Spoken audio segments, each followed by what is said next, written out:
जाजपुर जिला कुआखिया सेक्शन में अनुष्ठित है ओडिशा विद्युत कर्मचारी महासंघर साधारण सभा।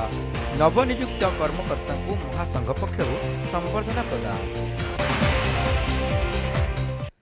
विद्युत वितरण संस्था टीपीएनओडीएल अंतर्गत जाजपुर जिला कुआखिया सेक्शन चंदनेश्वर मंदिर प्रांगण में ओडिशा विद्युत कर्मचारी महासंघर एक साधारण सभा अनुष्ठित हो जाइछि।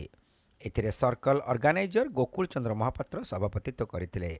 एही सभारे संगठन जोनाल संपादक हरिचंद्र दास, सांगठनिक संपादक बटकृष्ण जेना, जोनाल सह संपादक प्रदीप दास, जुग्म संपादक निगमानंद राउत, डिविजनल संपादक शारदा बारिक, सर्कल संपादक विप्लव सामंतराय प्रमुख जोगदेई विद्युत वितरण क्षेत्र में श्रमिक एवं कर्मचारी माने सामना करुथिबा विभिन्न समस्या और ताहार निराकरण उपरे आलोचना करथिले।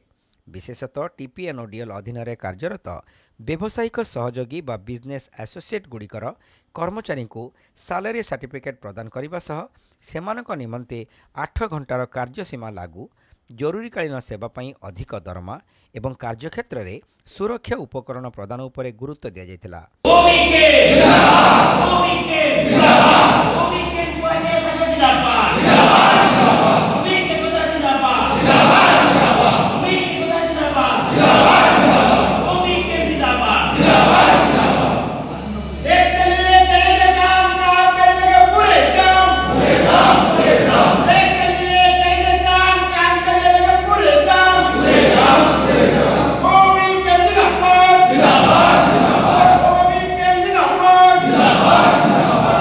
अवसर में प्रभाकर मल्लिक को डिविजनल सह संपादक एवं रंजन कुमार ओझा को सर्कल संपादक भाव मनोनीत कर उपस्थित कर्मकर्ता सह सदस्य माने समर्थन जणाइबा सह नवनियुक्त पदाधिकारी को संबर्धना प्रदान कर साधारण सभा 100 ऊर्ध्व सदस्य जोग देथिले।